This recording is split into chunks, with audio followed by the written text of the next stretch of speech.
मैं doctor Jagdish Prasad Meena, assistant professor आर्थिक प्रशासन एवं वित्तीय प्रबंध, गवर्नमेंट पीजी कॉलेज भांदीकुई। मित्रों, आज अध्ययन करेंगे बीकॉम पार्ट द्वितीय का सेकंड पेपर है वित्तीय प्रबंध के तत्व। इसके अंतर्गत स्कंद में विनियोजन स्तर को प्रभावित करने वाले तत्व, factors determining the investment level in inventory. स्कंद में विनियोजन स्तर को प्रभावित करने वाले तत्वों को दो भागों में बांटकर अध्ययन किया जाता है, एक सामान्य तत्व, एक विशिष्ट तत्व। अब सामान्य तत्व में स्कंद स्तर को प्रभावित करने वाले तत्व इस प्रकार हैं: व्यवसाय की प्रकृति, सेकंड व्यवसाय का आकार एवं स्वरूप, थर्ड बिक्री की मात्रा, फोर्थ मूल्य स्तरों में परिवर्तन, फाइव कोषों की उपलब्धता, सिक्स प्रबंधक का दृष्टिकोण। विशिष्ट तत्वों में फर्स्ट है कच्चे माल की मौसमी प्रकृति, क्रय की शर्तें, थर्ड उत्पादन प्रक्रिया की लंबाई एवं तकनीकी प्रकृति, फोर्थ अंतिम उत्पाद की प्रकृति, फाइव समय तत्व, सिक्स आपूर्ति परिस्थितियाँ, सेवन ऋण सुविधाएं, एट मूल्य स्तर में उतार चढ़ाव, नाइन अन्य तत्व। सामान्य तत्व जनरल फैक्टर्स, इसमें उन तत्वों को सम्मिलित किया जाता है जो प्रत्येक संपत्ति में विनियोजन स्तर को प्रत्यक्ष या अप्रत्यक्ष रूप से प्रभावित करते हैं। ऐसे तत्व निम्न हैं: व्यवसाय की प्रकृति, नेचर ऑफ बिजनेसेस। व्यवसाय की प्रकृति स्कंद के स्तर को प्रभावित करती है।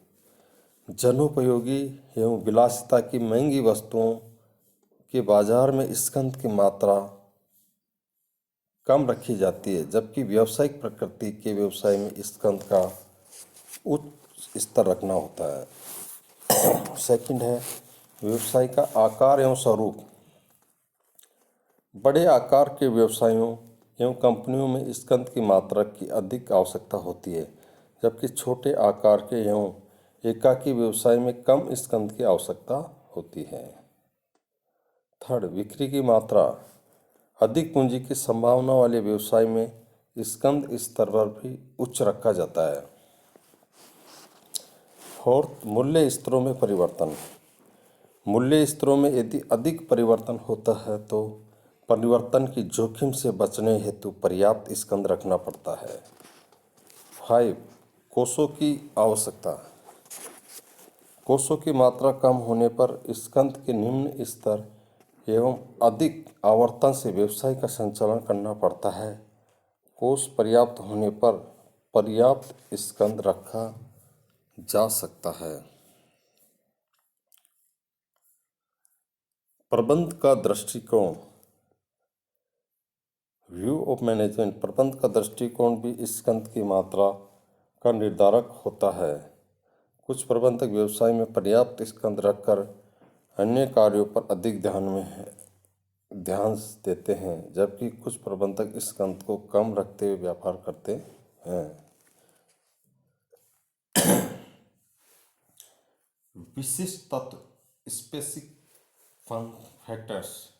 विशिष्ट तत्व ऐसे तत्व होते हैं जिनका संबंध में निम्न विनियोजन में प्रत्यक्ष संबंध होता है। इसमें अग्रलिखित तत्व होते हैं: कच्चे माल की मौसमी प्रकृति। यदि संस्था द्वारा उत्पादित उत्पाद से संबंधित कच्चा माल किसी मौसम विशेष में ही उपलब्ध होता है तथा संस्था में उस कच्चे माल का उपयोग पूरे वर्ष होता है, तो संस्था को उस मौसम विशेष के कच्चे माल को क्रय करके रखने में एक साथ पूंजी विनियोजित करनी होगी। इसी प्रकार मौसमी मांग वाली वस्तुओं के उत्पादन में लगी संस्थाओं को उस मौसम विशेष में कच्चे माल में अधिक विनियोग करना होता है। क्रय की शर्तें, टर्म्स ऑफ परचेजेज। यदि विक्रेता अधिक मात्रा में कच्चा माल खरीदने पर रियायती मूल्य, पट्टा या लंबे उधार की सुविधाएं देता है तो संस्था अधिक कच्चा माल खरीदने की प्रेरित हो सकती है, अतः कच्चे माल में विनियोजन अधिक होगा। थर्ड, उत्पादन प्रक्रिया की लंबाई एवं तकनीकी प्रकृति। जिस उत्पाद की उत्पादन प्रक्रिया लंबी होती है या तकनीकी प्रकृति की होती है, उसके माल में अधिक विनियोजन करना होता है। तकनीकी प्रकृति की उत्पादन प्रक्रिया होने पर कच्चे माल की किस्म नियंत्रण पर अधिक बल दिया जाता है। फोर्थ, अंतिम उत्पाद की प्रकृति। निर्मित होने वाले उत्पाद की प्रकृति का भी स्कंद में विनियोग की मात्रा पर प्रभाव पड़ता है। इसमें उत्पाद के चलने की क्षमता तथा नष्ट हो जाने की धार्मिकता आदि तत्व सम्मिलित किए जाते हैं। समय तत्व से भी स्कंद में विनियोग पर्याप्त मात्रा में प्रभावित होता है।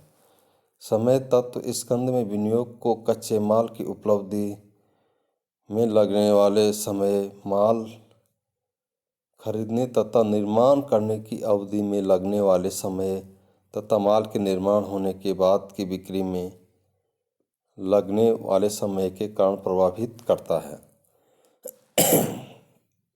आपूर्ति परिस्थितियाँ। यदि कच्चे माल की आपूर्ति निरंतर बनी रहती है तथा किसी प्रकार के व्यवधान का अनुमान नहीं है तो सामग्री में विनियोजन कम होगा, लेकिन आपूर्ति परिस्थितियाँ निश्चित न होने पर सामग्री में विनियोजन अधिक होगा। ऋण सुविधाएं। प्राय कच्चा माल उधार क्रय किया जाता है। बैंकों या अन्य वित्तीय संस्थाओं से कच्चे माल को बंधक या जमानत के रूप में रखकर ऋण प्राप्त किया जा सकता है। इस प्रकार प्राप्त ऋण से कच्चा माल क्रय किया जा सकता है। इस प्रकार ऋण की सुविधा के कारण कम विनियोजन से अधिक सामग्री का भंडारण संभव हो सकता है। मूल्य स्तर में उतार चढ़ाव। यदि निकट भविष्य में मूल्य वृद्धि की संभावना हो तो कच्चे माल का भंडारण अधिक किया जाएगा। यदि सामग्री में विनियोजन अधिक होगा, मूल्य स्तर में गिरावट की संभावना होने पर सामग्री में अपेक्षाकृत कम विनियोजन होगा। अन्य तत्व अदर फैक्टर्स। निकट भविष्य में राशनिंग, मूल्य नियंत्रण, सरकारी नीति से परिवर्तन, कच्चे माल का उत्पादन इत्यादि भी सामग्री में विनियोजन को प्रभावित करते हैं। स्कंद को रखने से संबंधित जोखिमें एवं लागतें।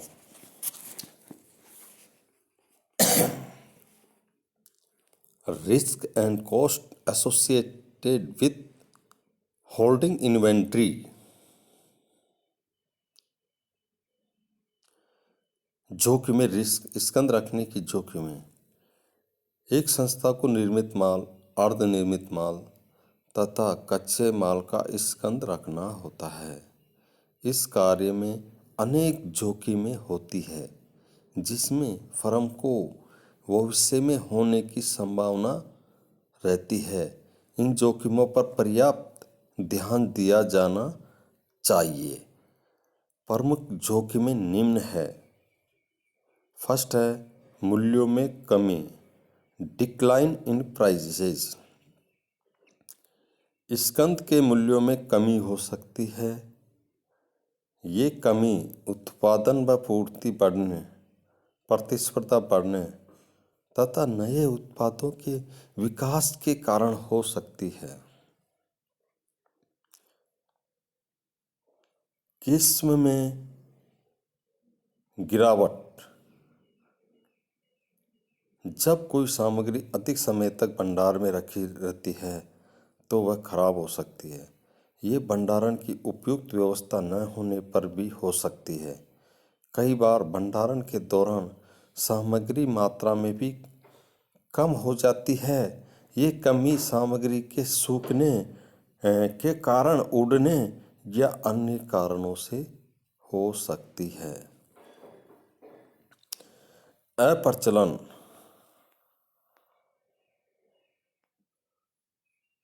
ग्राहकों की रुचियों में परिवर्तन हो जाने पर भंडार में रखी सामग्री अप्रचलित हो जाती है। ये उत्पाद की डिजाइन में सुधार तथा नवीन तकनीक के कारण अधिक तीव्रता से होता है।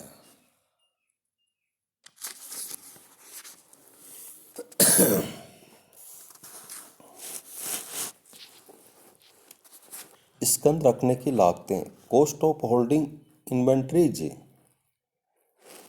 स्कंद नियंत्रण की किसी भी पद्धति का उपयोग किया जाए, इसमें निम्नलिखित लागतों पर विचार करना चाहिए। सामग्री क्रय लागतें, इन लागतों में सामग्री के क्रय मूल्य उसे प्राप्त करने पर लगने वाले भाड़े को शामिल करते हैं। यदि कोई व्यापारिक बट्टा प्राप्त होता है तो उसे घटा देते हैं तथा बिक्री कर जोड़ दिया जाता है। सेकंड है आदेश देने की लागतें। ऑर्डरिंग कॉस्ट, आदेश देने की लागत से अभिप्राय स्कंद की किसी मद का आदेश देने और उसे प्राप्त करने के संबंध में लगी लागतों से होता है।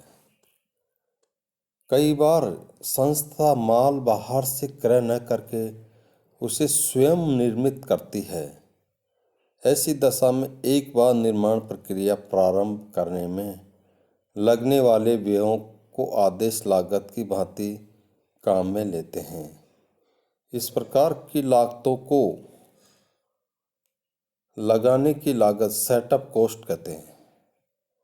आदेश देने की लागतें परिवर्तनशील प्रकृति की होती है, जो आदेशों की संख्या में समानुपाती होती है, लेकिन आदेश की लागतों का स्कंद के स्तर से विपरीत संबंध रहता है।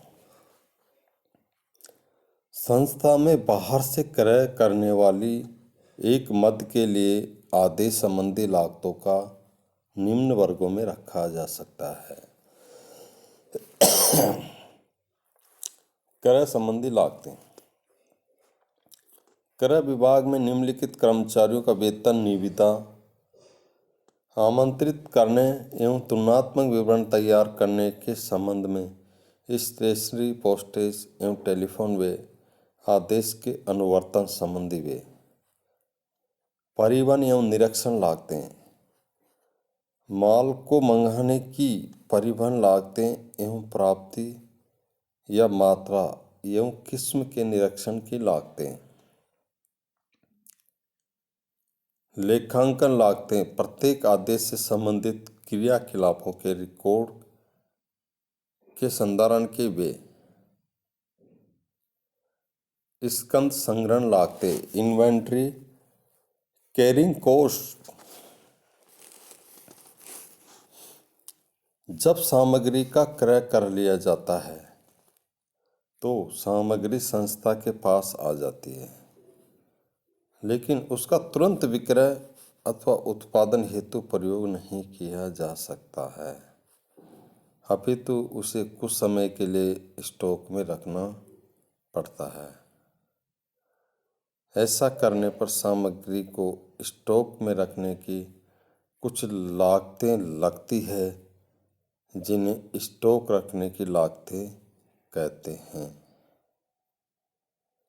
इस प्रकार संग्रहण लागतों से आशय भंडार गृह में रखी सामग्री को सामान्य पर लगने वाली लागतों एवं व्ययों से है। इसमें 3 तरह की लागतें सम्मिलित होती है। सामग्री में पूंजी विनियोग की लागतें, सामग्री को भंडार में रखने की लागतें तथा सामग्री के खराब होने अथवा प्रचलित होने की लागतें। इन लागतों को एक निश्चित अवधि के लिए प्रति इकाई स्थिर मान लिया जाता है। सामान्यतः इनको स्कंद की वास्तविक लागत के प्रतिशत के रूप में व्यक्त किया जाता है। सामान्यतः प्रति वर्ष स्कंद मूल्य की 5 से 10% होती है।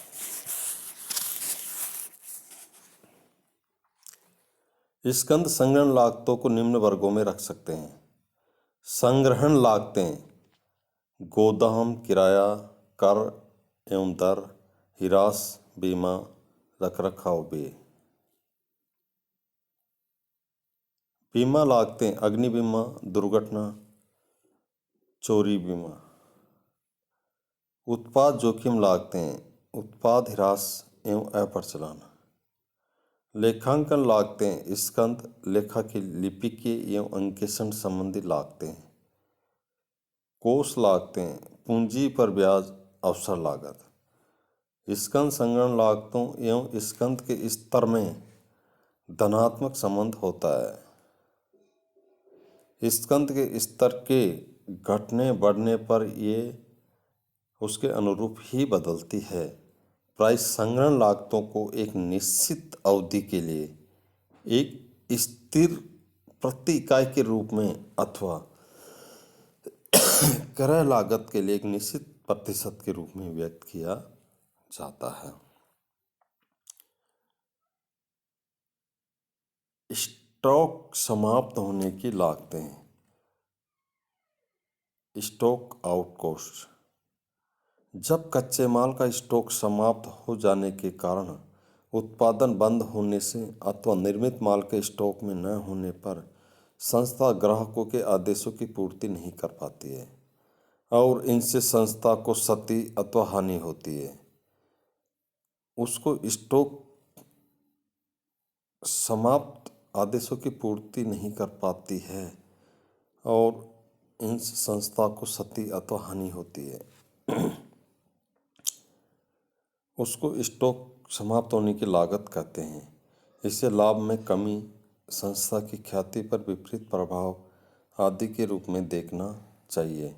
इसे सुरक्षा स्टॉक व्यवस्था से कम किया जा सकता है। स्टॉक समाप्त होने की लागतें अवसर लागत के सिद्धांत के आधार पर ज्ञात की जाती है। इसमें प्राय निम्न लागतों को शामिल करते हैं।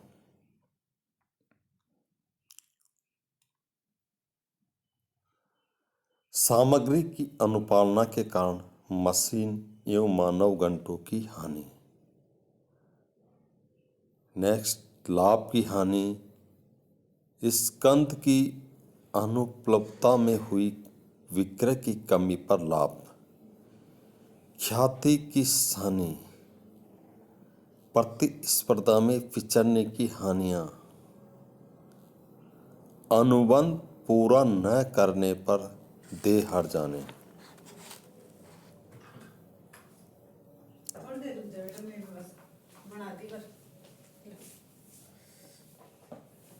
जब सामग्री का क्रय कर लिया जाता है तो सामग्री संस्था के पास आ जाती है, लेकिन उसका तुरंत विक्रय अथवा उत्पादन हेतु प्रयोग नहीं किया जा सकता, अपितु उसे कुछ समय के लिए स्टॉक में रखना पड़ता है। ऐसा करने पर सामग्री को स्टॉक में रखने की कुछ लागतें लगती है, जिन्हें स्टॉक रखने की लागतें कहते हैं। इस प्रकार संग्रहण लागतों से आशय भंडार गृह में रखी गई सामग्री को संभालने पर लगने वाली लागतों एवं व्ययों से है। इसमें 3 तरह की लागतें सम्मिलित होती है। सामग्री में पूंजी विनियोग की लागतें, सामग्री को भंडार में रखने की लागतें तथा सामग्री के खराब होने अथवा प्रचलित होने की लागतें आदि लागतें इसमें सम्मिलित की जाती है।